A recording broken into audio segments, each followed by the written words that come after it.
This podcast is brought to you by Most Valuable Podcasts, saving your day from boredom with the best podcasting entertainment.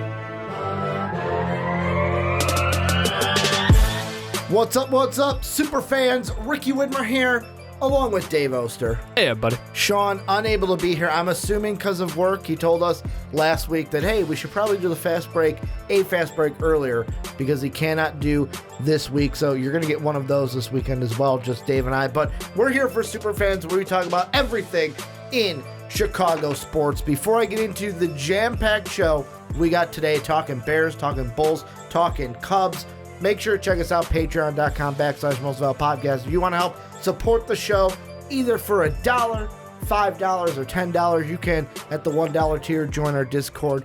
Greatest group on the internet. I love those guys and talking to them. Fantastic. 24/7 access with us in the Discord group. $5, you get to submit your questions to the podcast, and we respond to them on here.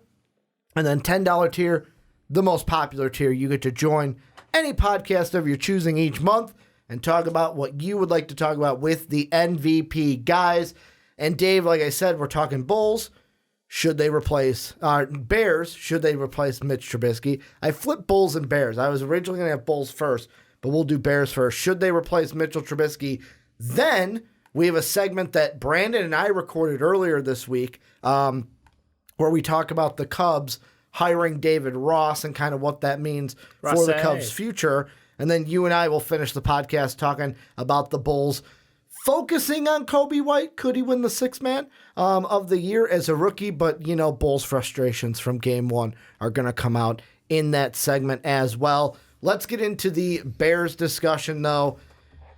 I want to ask this first. Before we get in the should they replace Mitch Trubisky? Yeah. Should this even be a conversation right now? Like 100%. Year two with Mitch and Nagy.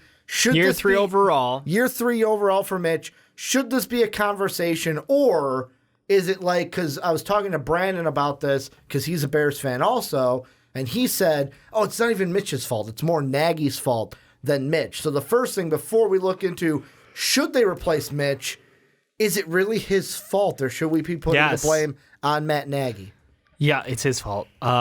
We watched Matt Nagy's offense last year. Mm-hmm. Seemed to be okay, right? We seemed to score some points last year. We were moving the ball forwards, right? Mm-hmm. In case I have memory loss here, yeah. I believe our offense actually went forwards. He on actually the field. ran the ball too, though. We ran the ball with two guys. They're pretty good guys. Jordan Howard, he's all right. He's doing okay still. Tariq Cohen, actually, offensive weapon. Interesting idea.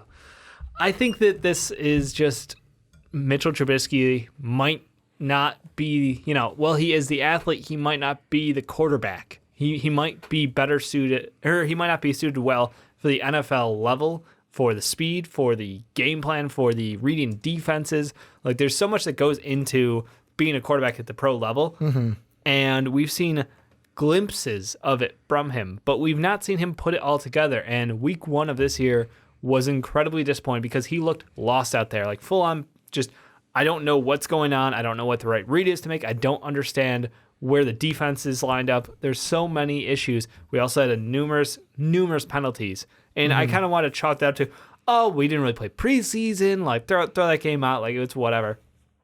It just continued. And then it was publicly stating, we need to simplify the offense for Mitch because Mitch he's not picking things up well. When you say we got to simplify it for our most important offensive player, that's usually not a good thing. Yeah, the bus has been thrown. He's been thrown under the bus. Like, it's happened already. And that's where I'm at. If he doesn't get this offense by this point, he's never going to master this offense.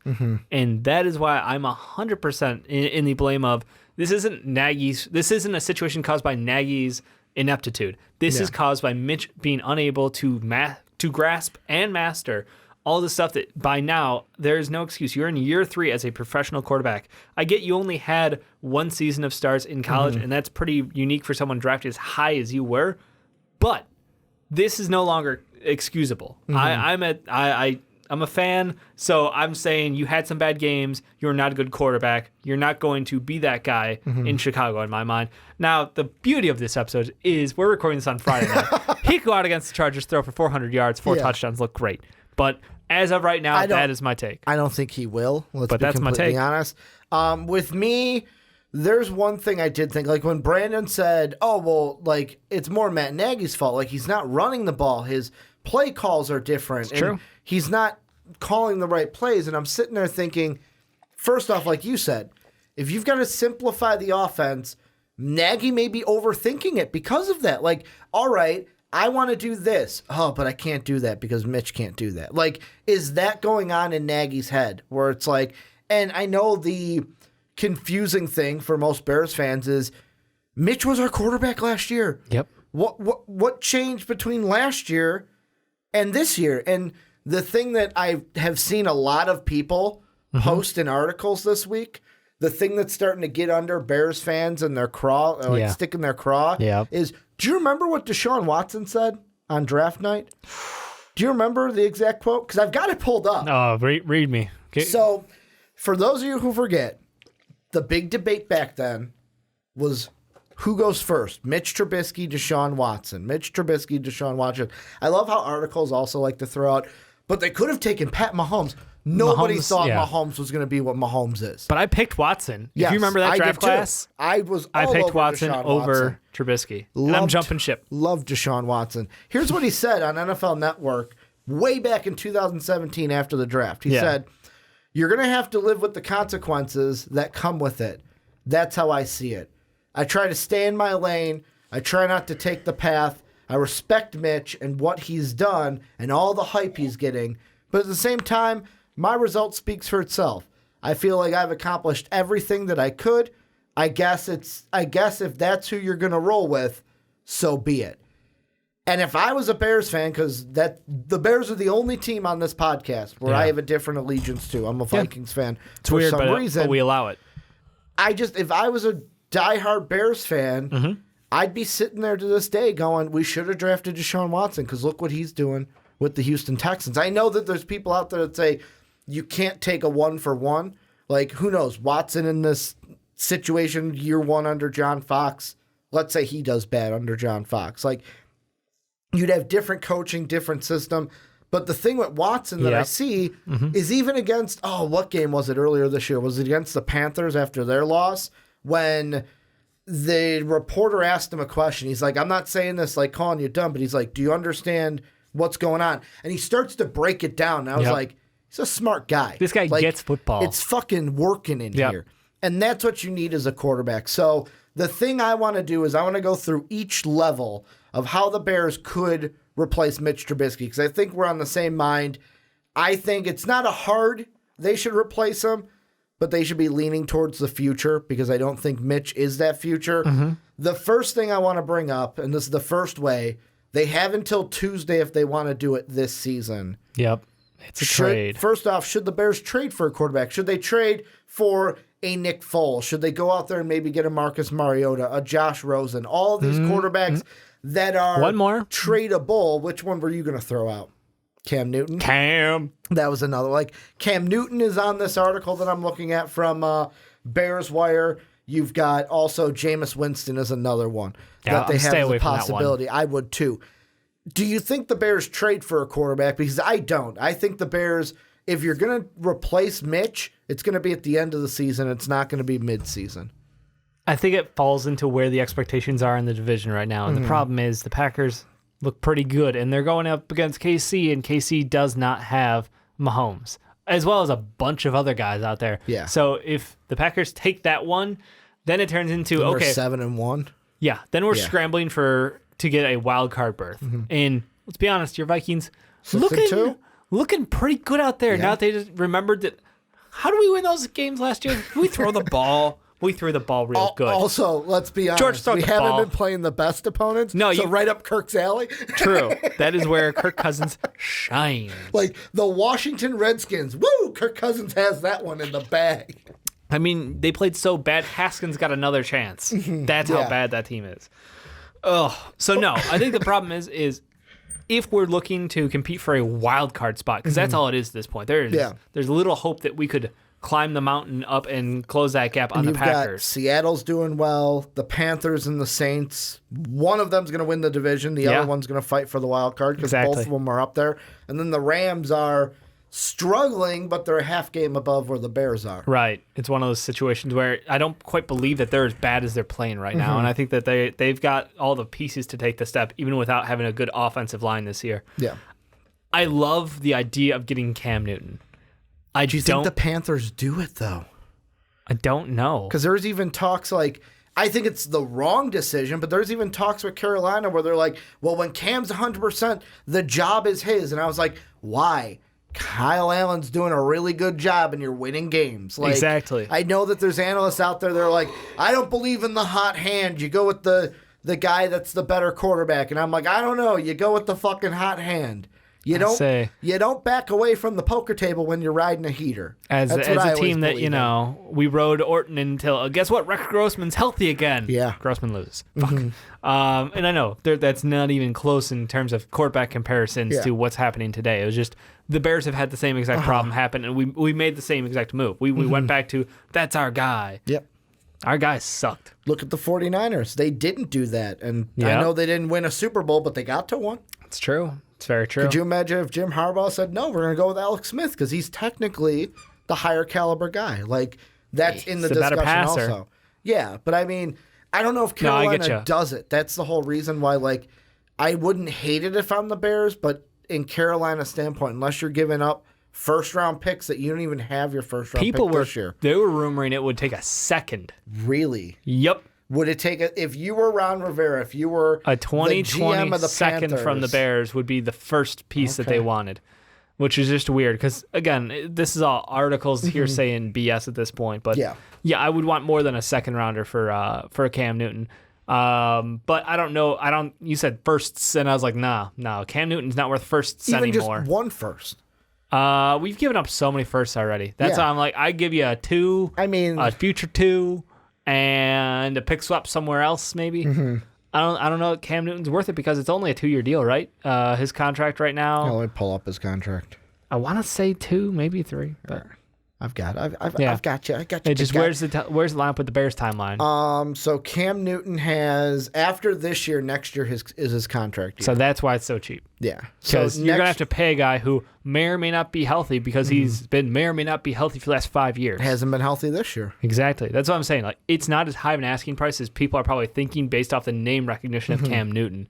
I would love to have him because it lines up with our timeline of we have Khalil Mack, we've got a great defense. If you put in somebody back there who can be a game changer at the offense, with all the weapons we have, there's no excuse to not win then. Like that team, if you drop Cam Newton on our team to start the year and Cam doesn't get hurt, that team's going to the playoffs. That team's winning some games in the playoffs. Yeah.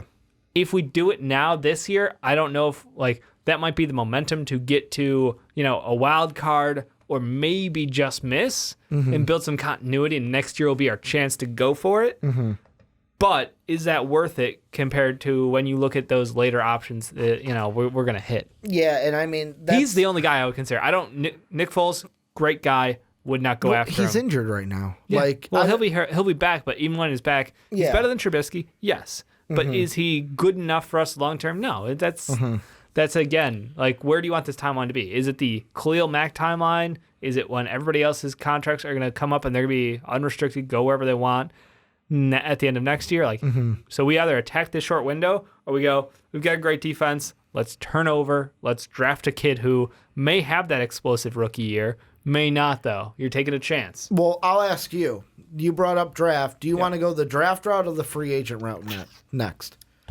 Give me draft. Give me draft. So with the Bears drafting, it's first round's out of the picture. Absolutely. Unless you're going to trade up back into the first round. So the guys that are out there are I'll be completely honest. When I know Sam threw it out there, I can't remember if it was on the podcast or before the podcast or after the podcast. If it made the cut, didn't make the cut.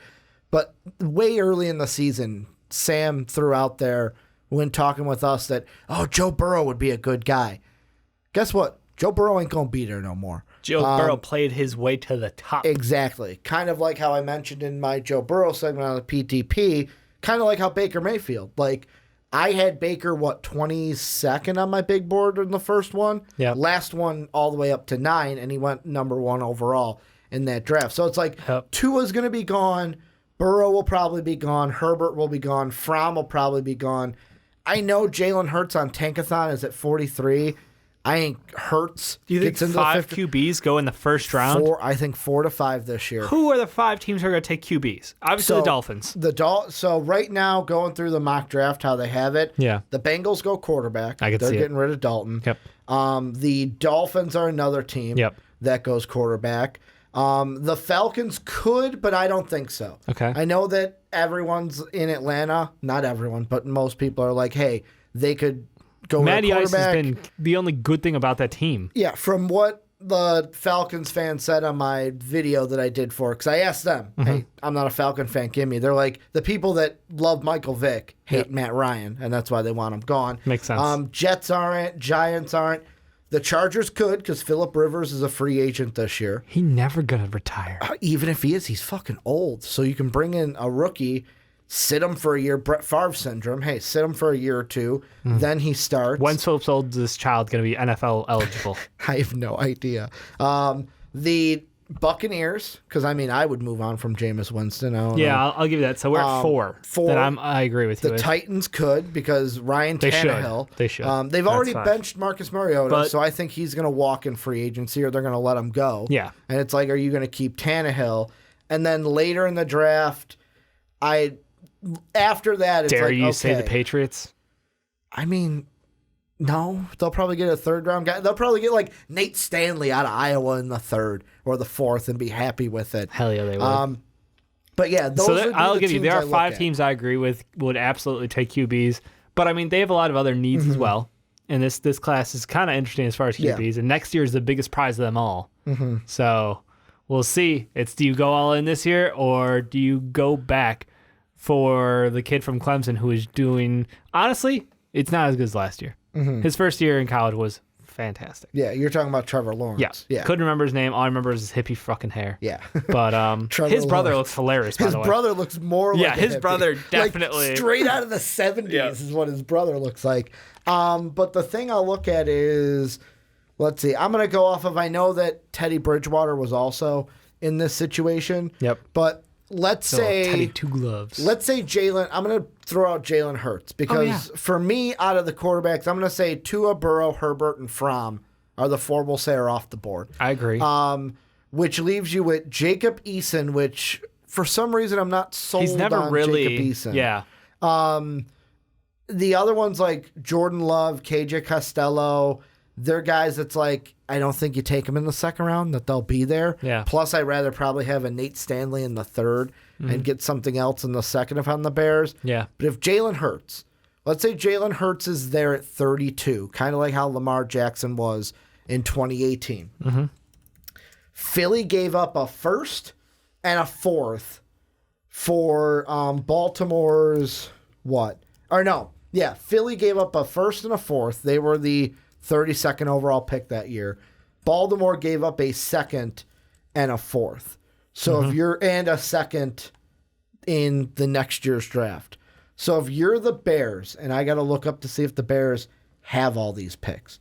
If you're the Bears, you don't have your 1st rounder this year, but you have your 2nd. You also have the Raiders' 2nd this year. Yep. Do you do a similar deal for a quarterback? Would you give up a 2nd, a 4th, and then next year's 4th to get the 32nd overall pick and a 4th to take a quarterback if your guy's there? For me, it would be Jalen Hurts is the one I would do that for in a heartbeat. I would be very intrigued by that deal for Jalen Hurts. Because, he seems like a guy that could fit Nagy's offense. No, you look at what Mahomes did with KC with Nagy, and on the upside, he's also started as many games as Mitch Trubisky has. Yeah. Well, he even started at Alabama, too. That's what I'm saying. So he's got more. Yeah, 15 He's gonna have games more by his the end of the freshman year. year, 14 games sophomore year, 13 games his junior year, and then so far this year he's played 7. But he'll actually have the same game count as Trubisky, assuming Trubisky stays healthy for the rest of the year, which isn't even a guarantee. That's what I'm saying. You get someone with equal game reps almost. I know NFL reps are not college reps, and that's apples and oranges. But it's just the idea of the fact that Jalen Hurts is 21. He went from having the best coach in college football to one of the best offensive minds in college football. Yeah, that's the pedigree kind of guy I would be okay with taking and moving up for and giving some picks to secure him. Yeah, I'm cool with that one because I think he can step in day one and he wouldn't have that massive learning curve because clearly he can pick up a new system pretty much on the fly. Like, he changed roles pretty dramatically when Tua took over in that championship game. And then went to Lincoln Riley's system, which because first he had to bail out Tua in next year's game. That's right. And he still played. I mean, you remember those games that were blowouts? It would be like, okay, Tua gets the first half, Jalen has the second half. So he still got reps in those games. Yeah. Like, it's not like he got, a ton, but still. It's not like he was Alex Moran riding the third string coattails. There you go. Little Blue Mountain State reference. Yeah, but then he goes to Lincoln Riley's system, and it's like, I think Lincoln Riley just has the key. Like, I would have unlocks everybody. Pat McAfee said it on his show. I just want to throw it out there that I said it first on MVP about Jalen Hurts probably being it. Like, I threw it out to Sean, and I was like, what if Jalen Hurts is the first overall pick, and it's Oklahoma 3 years in a row? That would be insane. And Sean was like, not going to happen. I was like, watch it happen. Pat McAfee, I'm watching you. He's got a couple more games. If he shows up. He could. Well, I mean, everyone's like, I know. He blew off the first game, complete, he was insane. I was like, oh my God, I'm all over. Yep. Now everyone's in Joe Burrow hype. Yep. Like, Joe Burrow is just doing it, and now Oklahoma or LSU is the number 2. Let's quickly hit the last way, and that's free agency. Is there anybody? Here's the thing, though. There could be some people. The first one I'm going to throw out there, and I'm going to say no. Drew Brees. He's technically up. He's got a club option. Saints are probably going to keep him. Here's the one I wanted to ask you about, because I'm seeing articles about it. Sure. Everyone's talking about he sold his house, the trainer sold his house. First, I want to ask you this. Is there any way we see Tom Brady in a different uniform next year? No. Not even a Bears uniform? Nope. Okay. So not even a little. So that's writing off Tom Brady. I'll ask you this then. Yeah. Let's say he did leave the Patriots. He won't. Would he come to the Bears? No. Let's say... alternate reality, we're on Earth 52 now. Wait, would we be for Earth 52? We're on I don't know Earth which Earth 1. we'd be on, yeah. We're on Earth 1. Okay. Tom Brady has left the Patriots. Would he even think to sign with the Chicago Bears? Nope. So Dave's writing that one off right away. I'm not even going to. Nope. The third one, I've mentioned him. Phillip Rivers is an unrestricted free agent at the end of the year. At least he's not Eli. There's not a guarantee. Eli is also an unrestricted free agent. No. I wasn't going to bring him up, though. Phillip Rivers, 38. He'll be 38 next year. If the Chargers don't re-sign him, because he's kind of getting old, would the Bears be like, hey, let's throw a contract at Phillip Rivers and bring him in to have a veteran quarterback? Does he even fit with Matt Nagy? Could he even work with Matt Nagy's offense? It would basically be like Montaning. Like, he would be on one team for the almost majority of his career, and then just at the end, it's like, okay, Kansas. And then for us, it would be the Bears. Yeah. I'd be cool with it. I think Phillip Rivers still has it. I think he's one of the sharpest minds in football. I think he's got a great arm, good touch. The strength on the arm is starting to fade a little bit. But you know what? He does fantastic things. And, like, I always love fourth quarter Phillip Rivers because he is just gunslinging for a reason, and he just goes. Which is why I think he's a dangerous man. That's why I think he'd be intrigued with the Bears, because the one thing he's been doing in San Diego and now LA is not winning games. Yep. Like, the Chargers this year should be a lot better record-wise than they are right now. And you give him... We found a kicker. Yeah, you give him those wide... We've got wide receivers to match their wide receivers. The defense is way better. Our defense is incredible, and our tight ends. Every game doesn't have to be a blowout for him. I know. If he scores like 24, he could win the game. Shit, if he scored 20. Exactly. He could win the game. So he's one that I look at. I would take that, but I don't see him leaving. I think he is the Chargers. He is, like, you had Antonio Gates. Yeah. Never going to not be a Charger. Drew Brees was your guy until But I'm just saying, Rivers like, took Antonio over. Gates is a Charger till life. Like, Technically, he never was he hasn't retired, I don't think. Yeah, it's weird. Technically, he's still out there. But still, he's gonna basically what we think Gronk's gonna do. No, is Antonio if they were winning games, sure. If they play a Super Bowl, Antonio Gates says, "Hey, sign me for one game. We're winning a Super Bowl." If they had been winning games, sure. But no, he's done. So Phillip Rivers, I think, is where we start to enter the realism. This is the realism. But even this first quarterback, I don't even know if the Saints re-sign him because of how well he's done. And if they're going to keep Drew Brees, do they bring him back? Because technically, according to Spot Rack, he has a club option for the next 2 years. But if Teddy Bridgewater is on the market, do you take a look at him if you're the Bears? Good old Teddy Two Gloves. Especially based off of how he's done this year, if he can keeping win, the Saints afloat. I think that's the thing. If he can win with the Saints' offense and defense, I think he could win with ours. We have a better defense, but our offense... You just don't have Alvin Kamara. Well, yeah, our offense is lacking that kind of a player, and also our offensive line has really struggled this year. And I don't know if that's like we just can't get together because we have the right names. We've got the right history, but at the same time, this year they're just not putting it together, and I think change needs to happen for change's sake, maybe. And then outside of Teddy Bridgewater, this is where the options, I think, get very dry. Jameis Winston, no, I wouldn't take him. Not interested. Marcus Mariota, I would, for the right money, I'd think about it, but yet again, he's not a guy that would say he's a career mediocre. He will never be anything better than that. Case Keenum. No. Who is literally going to lose his job at the end of the year to Dwayne Haskins. Yeah. And then guys like Chad Henne, Drew Stanton, Colt McCoy, A.J. McCarron, Ryan Tannehill. These are guys that I'm not bringing in to be my starting. I'm not replacing Mitch for these guys. I agree. I agree. I think if you don't go in the draft and get someone, like if this year ends, we miss out on the playoffs, go 8-8 or some shit like that. And we don't draft QB.